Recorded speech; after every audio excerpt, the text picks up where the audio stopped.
큐티푸티 가족 여러분 반갑습니다. 네, 오늘 이사야 9장 8절에서 10장 4절까지 말씀 여러분 큐티책을 펴시고요. 성경책을 펴시고 또 말씀 나누도록 하겠습니다. 오늘 말씀 읽기 전에 잠시 기도로 주님 앞에 나아가도록 하겠습니다. 기도하시겠습니다. 사랑의 주님, 이 시간 주님께서 말씀하여 주시고 가르쳐 주시고 주님의 기뻐하시는 뜻을 보여 주시옵소서. 성령께서 말씀을 중요하여 주시옵소서. 살아계신 하나님, 오늘도 우리에게 말씀으로 또 가르치시고 인도하시고 붙드시는 그 하나님을 찬양합니다. 기대합니다. 말씀하여 주시고 또 그 말씀을 이해할 수 있게 하시고 믿음으로 순종할 수 있도록 도와주시옵소서. 이 시간을 모두 주님께 맡겨드리며 살아계신 예수님의 이름으로 기도드렸습니다. 아멘. 네, 이사야 9장 8절에서 10장 4절 말씀 우리 함께 말씀을 여러분도 소리내어서 읽으시면 좋겠습니다. 말씀 읽겠습니다. 주께서 야곱에게 말씀을 보내시며 그것을 이스라엘에게 임하게 하셨은즉 모든 백성 곧 에브라임과 사마리아 주민이 알 것이오늘 그들이 교만하고 완악한 마음으로 말하기를 벽돌이 무너졌으나 우리는 다듬은 돌로 쌓고 뽕나무들이 찍혔으나 우리는 백향목으로 그것을 대신하리라 하는도다. 그러므로 여호와께서 르신의 대적을 일으켜 그를 치게 하시며 그의 원수들을 격동시키시리니 앞에는 아람 사람이요 뒤에는 블레셋 사람이라.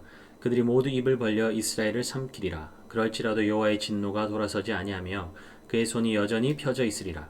그리하여도 그 백성이 자기들을 치시는 이에게로 돌아오지 아니하며 만군의 여호와를 찾지 아니하도다. 그러므로 여호와께서 하루 사이에 이스라엘 중에서 머리와 꼬리와 종려나무 가지와 갈대를 끊으시리니 그 머리는 곧 장로와 존귀한 자요 그 꼬리는 곧 거짓말을 가르치는 선지자라. 백성을 인도하는 자가 그들을 미혹하니 인도를 받는 자들이 멸망을 당하는도다. 이 백성이 모두 경건하지 아니하며 악을 행하며 모든 입으로 망령되이 말하니 그러므로 주께서 그들의 장정들을 기뻐하지 아니하시며 그들의 고아와 과부를 긍휼히 여기지 아니하시리라. 그럴지라도 여호와의 진노가 돌아서지 아니하며 그의 손이 여전히 펴져 있으리라. 대저 악행은 불타오르는 것 같으니 곧 찔레와 가시를 삼키며 빽빽한 수풀을 살라 연기가 위로 올라가게 함과 같은 것이라. 만군의 여호와의 진노로 말미암아 이 땅이 불타리니 백성은 불의 섭과 같을 것이라. 사람이 자기의 형제를 아끼지 아니하며 오른쪽으로 움킬지라도 줄이고 왼쪽으로 먹을지라도 배부르지 못하여 각각 자기 팔의 고기를 먹을 것이며 므낫세는 에브라임은 므낫세를 먹을 것이요 또 그들이 합하여 유다를 치리라. 그럴지라도 여호와의 진노가 돌아서지 아니하며 그의 손이 여전히 펴져 있으리라. 불의한 법령을 만들며 불의한 말을 기록하며 가난한 자를 불공평하게 판결하여 가난한 내 백성의 권리를 박탈하며 과부에게 토색하고 고아의 것을 약탈하는 자는 화 있을진저. 벌하시는 날과 멀리서 오는 한낱날에 너희가 어떻게 하려느냐. 누구에게로 도망하여 도움을 구하겠으며 너희의 영화를 어느 곳에 두려느냐. 포로된 자 아래에 굽으리며 죽임을 당한 자 아래에 엎드러질 따름이니라. 그럴지라도 여호와의 진노가 돌아서지 아니하며 그의 손이 여전히 펴져 있으리라. 아멘. 오늘 본문 말씀은 하나님을 거부한 북이스라엘의 멸망에 대해서 예언된 내용입니다. 8절 말씀을 보겠습니다. 주께서 야곱에게 말씀을 보내시며 그것을 이스라엘에게 임하게 하셨은즉. 이스라엘의 눈에는 자신들을 괴롭게 하고 두렵게 하는 아수르가 가장 커 보였을 것입니다. 그런데 이 일의 배후에 이 일을 일으키시는 분이 누구라고 말씀하고 계십니까? 주께서 말씀을 보내셨고 그 말씀대로 이루어지게 하셨다는 것입니다. 11절에서도 분명히 말씀하고 계시죠. 그러므로 여호와께서 르신의 대적들을 일으켜 그를 치게 하시며 그의 원수들을 격동시키시리니. 누가 북이스라엘을 대항하여서 대적들을 일으키고 원수들을 격동하게 하셨다는 것입니까? 여호와께서 그렇게 하셨다는 것이죠. 이스라엘은 하나님께서 택하신 민족입니다. 그런데 하나님은 왜 이방 나라를 들어서 이스라엘을 심판하고 계신 것입니까? 9절 10절입니다. 모든 백성 곧 에브라임과 사마리아 주민이 알 것이오늘 그들이 교만하고 완악한 마음으로 말하기를 벽돌이 무너졌으나 우리는 다듬은 돌로 쌓고 뽕나무들이 찍혔으나 백향목으로 그것을 대신하리라 하는도다. 하나님께서 그들을 심판하시는 이유는 그들의 교만함과 완악함 때문이었습니다. 하나님이 이방 나라를 일으켜서 그들을 치실 것이나 그들은 전혀 상관없다고 말하고 있는 것이죠. 벽돌로 만든 성이 무너지면 우리가 가진 건축 기술을 가지고 더 튼튼하고 견고한 다듬은 돌로 쌓으면 될 것이고, 뽕나무들이 찍히면 그 자리에 더 크고 단단한 백향목으로 대신하면 된다는 자신만만함이 그들에게 있었기 때문이죠. 실제 여로보암 2세가 통치할 당시 북이스라엘은 국력이 강하게 회복되고 있었고 국가적인 번영을 누리고 있었습니다. 그 모든 것이 하나님이 주신 복임에도 불구하고 그들의 마음 안에 이것이 우리의 열심과 노력으로 말미암은 것이라는 교만함이 있었던 것이죠. 이러한 교만은 자신을 하나님보다 높은 자리에 올려놓고 그야말로 심판을 초래하는 무지한 생각을 가지고 있었습니다. 전쟁의 잿더미 아래 있던 대한민국이 이렇게 잘 사는 나라가 된 것이 우리의 열심으로 된 것입니까? 순전한 하나님의 은혜인 것이죠. 여러분이 지금까지 지내온 것이 여러분의 힘과 노력으로 된 것이라고 생각하십니까? 하나님이 지금까지 붙들어 주시고 인도하셨기 때문인 줄 믿습니다. 이 사실을 잊으면 우리는 교만하게 되어 있는 것이죠. 우리가 평안함과 부유함, 풍요로움을 누릴 때 기억할 것은 그것을 이루게 하신 분이 누구이신지 분명히 알아야 한다는 것입니다. 그렇다면 이 모든 것을 이루게 하신 하나님이 우리의 삶 속에서 빠져버리고 다른 것으로 대체된다면 어떻게 될까요? 그 모든 것은 순식간에 무너져 내리게 될 것입니다. 어쩌면 전 세계에 퍼져 있는 이 코로나 바이러스는 우리의 삶의 중심에 계시고 우리가 생명 다해 붙들어야 할 분을 놓쳐버린 채 다른 것으로 그 자리를 대체할 수 있다는 우리의 교만이 얼마나 말도 안 되는 것인지 드러나게 하는 도구인지도 모르겠습니다. 하나님께서 대적을 일으키시고 원수들을 격동시키시고 그들의 땅과 그들의 삶을 완전히 뒤집어 엎으시고 황폐하게 하는 심판을 주시는 이유가 무엇입니까?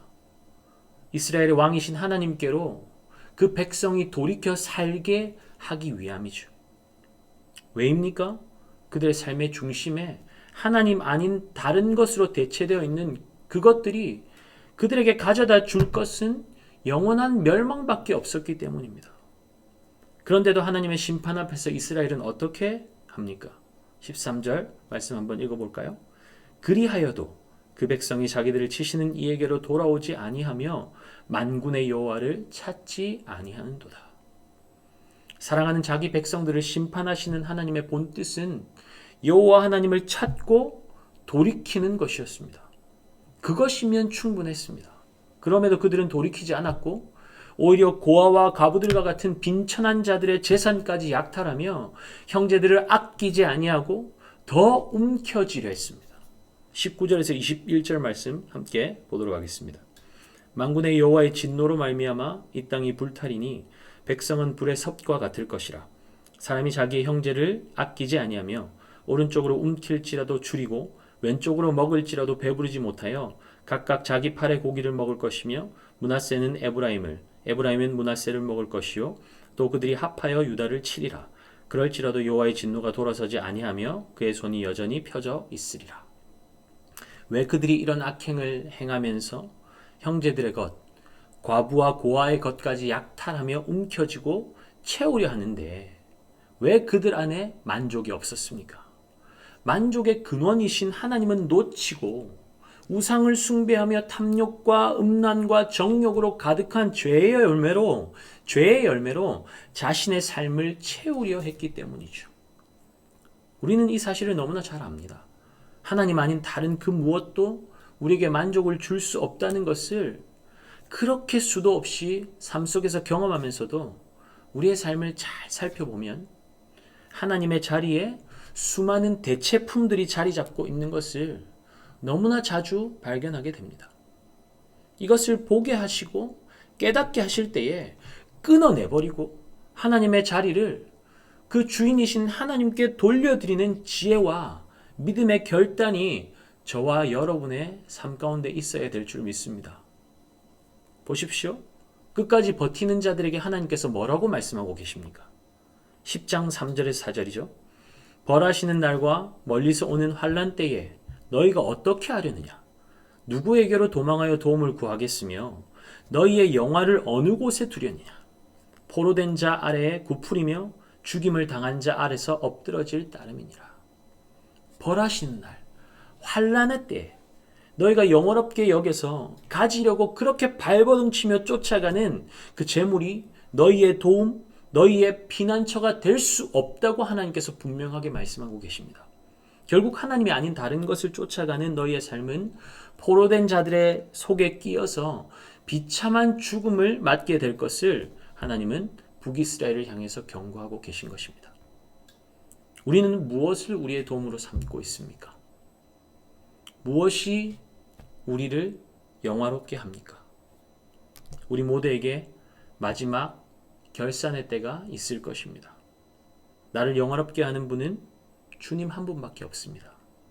입으로 아무리 고백해도 마지막 때에 우리가 무엇을 우리의 도움으로 삼고 살았는지, 무엇을 우리의 영화로 삼고 내 삶의 최고의 가치로 삼고 살았는지 하나님 앞에 낱낱이 드러나게 될 것입니다.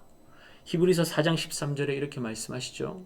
지으신 것이 하나도 그 앞에 나타나지 않음이 없고 우리의 결산을 받으실 이 앞에 눈앞에 만물이 벌거벗은 것 같이 드러나느니라. 우리 하나님 아버지 앞에 벌거벗은 것 같이 우리의 모든 중심의 생각까지도 다 드러나게 될 것이라는 것입니다. 말씀 앞에 정직하게 서면 우리의 마음속에 깊이 숨겨둔 죄악이라고 할지라도 하나님의 생명의 빛이 그 어두운 영역을 비추실 것입니다. 부끄러운 마음이 들 수도 있고 숨기고 싶은 마음이 들지도 모르겠습니다. 그러나 그때 우리가 기억할 것은 그 문제를 가지고 하나님 앞에 나아가면, 하나님을 찾으면 하나님은 우리에게 수치를 주시고 괴롭게 하시는 것이 아니라 그 모든 죄의 짐으로부터 우리를 자유케 하시고 하늘의 기쁨으로 채우실 것이라는 것입니다. 여러분, 무엇을 의지하며 살고 계십니까?